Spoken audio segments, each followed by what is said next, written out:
Now picture any of those payments landing in seconds for a few cents in fees, any time of day, any day of the week, literally 24/7. A stablecoin is not printed by the government, and it's not cash in your bank account. A stablecoin is a tool, not an investment. You don't buy one hoping the price goes up, because by design, it won't. There's a reason stablecoins are suddenly everywhere.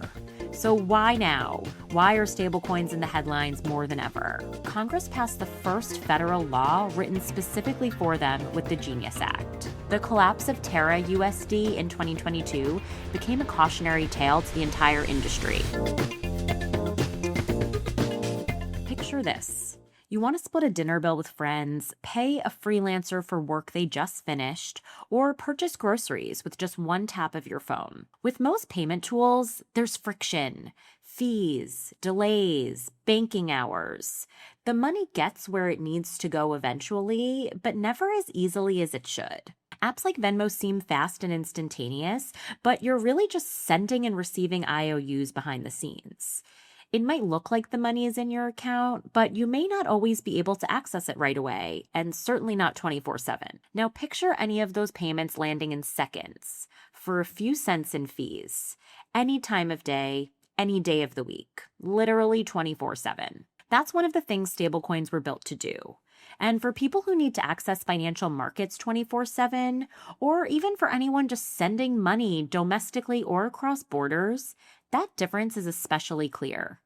What used to take days and cost real money can now clear in seconds for pennies at 2 in the morning on a Sunday, if that's when you happen to send it. You've probably been hearing about USDC or USDT or RLUSD in the news, from your bank, maybe from someone you know who follows crypto. Stablecoins are one of the fastest growing parts of the crypto world, and Congress passed the first federal law written specifically for them with the Genius Act. But many people probably still can't tell you what they actually are. So today we're going to do just that. Here are the 5 things you need to know about stablecoins. No technical language, no assumptions. Let's get into it. First, let's start at the very beginning. A stablecoin is a digital dollar that holds its value. Most cryptocurrencies you've heard of move around in price. What they're worth in the morning can be different by dinner. And that's fine if you're treating it as an investment. But it might be confusing if you just want to send someone $20 and have it still be worth $20 when it gets to them. A stablecoin is designed to solve exactly that. It's a digital asset built to keep a steady value, usually pegged to $1. So if you put in $1, you should always be able to get $1 back. That's the whole point. It's a coin that's, well, stable. People call it a digital dollar because that's the easiest way to picture it. A dollar that can travel like a text message. But here's an important detail. A stablecoin is not printed by the government, and it's not cash in your bank account. It's issued by a regulated private issuer that's required to hold real reserves, meaning real dollars or safe dollar-like assets behind every token it creates. Think of a coat check. You hand over your coat, you get a little ticket, and that ticket is good for your coat whenever you come back to pick it up. But it only works if your coat is actually still hanging in the back of that closet. With a stablecoin, the dollars in reserve are your coat, and the token is your ticket. So that clears up the most common stablecoin myth right away. A well-run, fully backed stablecoin holds real dollars in reserve. You can redeem it one for one at any time. The dollars are real, and the value is real.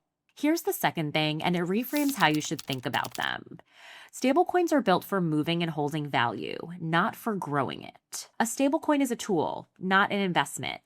You don't buy one hoping the price will go up, because by design, it won't. You use stablecoins to do things, and as it turns out, there are actually a lot of things they do. Sending, spending, saving. The dollar peg plus the speed of a blockchain means that a transfer that used to take days and cost real money can clear in seconds for a fraction of the cost at any time. And as you know, that means weekends, holidays, even when banks are closed. Everyday payments work the same way: splitting a dinner bill, paying a freelancer on the other side of the world, reimbursing a friend. Businesses use stablecoins too, accepting them as payment at checkout or paying their suppliers and settling with partners across time zones. Because as we know, blockchains are available anytime, anywhere, and don't keep bankers' hours. There's also a use that's specific to crypto here. People who trade will sometimes park their money in a stablecoin between trades, so it stays steady and stays on a blockchain instead of cashing it all the way out to a bank. It's a way to step off a ride without leaving the park. Some people do use stablecoins inside crypto apps to try and earn a return by lending them out or putting them into various programs. And that's a possibility, and it's known as staking. But for most people, the value of a stablecoin is the moving and the holding of it, not the growing. Number 3, there's a reason stablecoins are suddenly everywhere. So why now? Why are stablecoins in the headlines more than ever? 2 things are happening at once. The first is adoption. Payment companies, banks, and businesses have started building stablecoins into the tools that we already know and use, because moving dollars instantly and cheaply on a permanent, public, immutable ledger that can never be faked or fudged is genuinely useful. What started as a crypto-native tool has quietly turned into a payment story. The second reason you're hearing a lot about stablecoins lately is U.S. policy. So in 2025, Congress passed the first federal law written specifically for payment stablecoins, and that's called the Genius Act. In plain terms, it sets ground rules for the companies that issue stablecoins, things like backing every coin fully with safe reserves such as cash and short-term government debt, and also giving holders the right to redeem their tokens, having issuers publish regular disclosures, and requiring independent audits of the largest issuers. Right now, those rules are being finalized. Multiple federal agencies, including the OCC, which is what charters and supervises national banks, the FDIC, which is what ensures bank deposits, and the Treasury, which oversees U.S. monetary policy. They've issued proposed regulations, and final rules are due this summer. The full framework takes effect no later than January 2027, so things are moving pretty quickly. But the headline here is simple. For the first time, there's a national rule book taking shape for this kind of digital dollar. And clear rules tend to bring more established players into the room. If you want to stay current on where this lands, it's worth following the news from the U.S. Treasury and federal banking regulators because the specifics will keep evolving. But if those are a little complex and technical and jargony for you, follow the NCA on nca.org as well as on social channels where we're constantly pumping out clear translations of what is happening in crypto policy without any of the confusing slang. Quick news update, because stablecoins have been all over the headlines lately. Here are 2 big real-world examples worth knowing about. First, some of the biggest names in finance just announced a stablecoin of their own. More than 140 companies, from Visa to MasterCard, Stripe, Coinbase, and even BlackRock, unveiled a dollar-peg stablecoin called OpenUSD. So this isn't only a crypto project. It's traditional finance and crypto coming together under one roof, with banks, payment networks, tech platforms, and crypto firms all at the same table. It's not live yet, but this announcement alone sent shockwaves through the industry. Second, on the policy side, the Genius Act hit a major milestone. Federal regulators were up against a July 18th deadline to finalize the rules for how these digital dollars will operate 1 year to the day since the law was signed. When you put those 2 updates together, you can see why stablecoins are having a major moment right now. We're going to be covering a lot more policy updates in upcoming episodes with industry leaders, so stay tuned for more. Back to the episode. All right, let's get into number 4, which is that not all stablecoins are built the same way. All stablecoins try to do the same job, sure, which is hold a steady value. But what differs is the mechanisms keeping them steady behind the scenes. There are 4 main types, and the type tells you a lot about the pros and cons. The first and most common type of stablecoin is dollar-backed. Every token is backed 1-for-1 by actual dollars in a safe or dollar-like assets held in reserves. So you can redeem a token for $1 and the price will stay close to $1. This is that coat check model we talked about earlier. You hand something over, you get a ticket, and you can always reclaim it for exactly what you put into it. The second is crypto-backed. So here, instead of dollars, other cryptocurrencies sit behind the token as collateral. Because crypto prices move, these are usually over-collateralized, meaning there's extra backing held as a cushion. Think of it like a lender asking you to leave more than the full value of a loan with them, just in case the prices change before you pay it back. The third is asset-backed.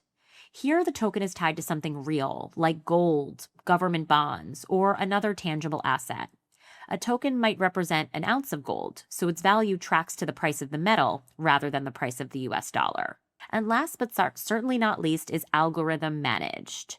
These types of stablecoins don't rely on a vault of reserves at all.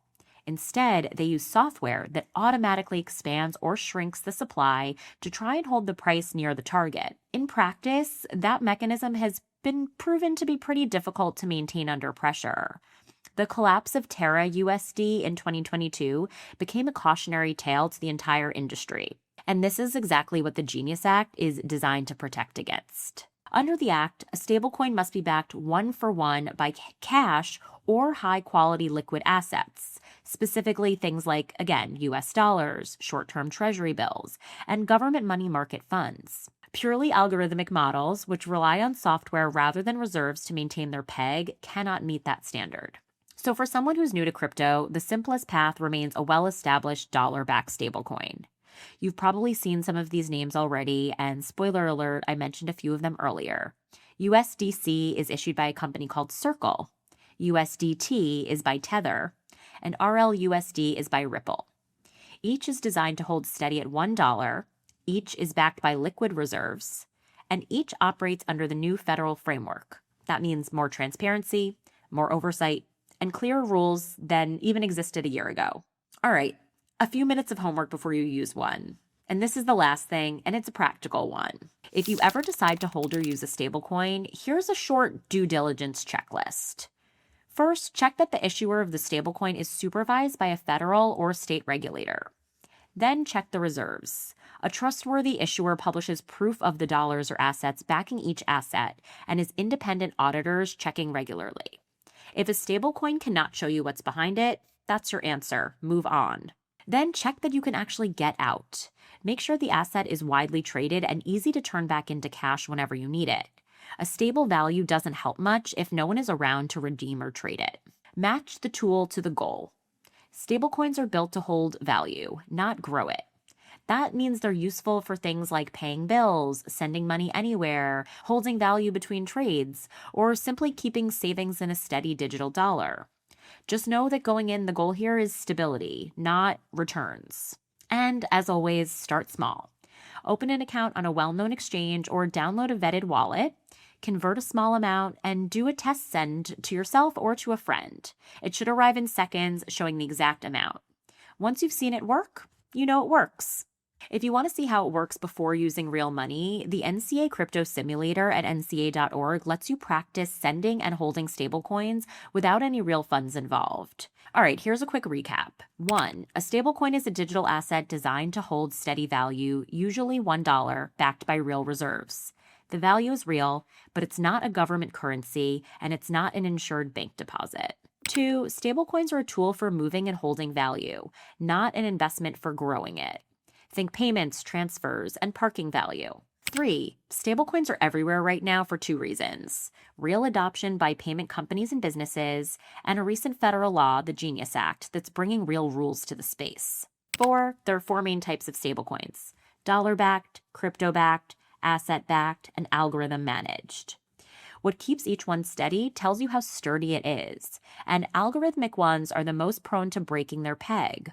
The Genius Act requires high-quality liquid reserves to help fight against that. And 5, before you use one, do a few minutes of homework. Check the reserves and audits, make sure you can redeem it, match it to your goal. Remember, it's not insured, and as always, start small. Check out the simulator we have on nca.org if you want to practice before connecting to any real funds. Thanks for tuning in today, and if you're not already subscribed, you can find Crypto Explained on YouTube, Spotify, Apple, or wherever you get your podcasts. And remember, crypto is always meant for everyone, including you. I'll see you next time.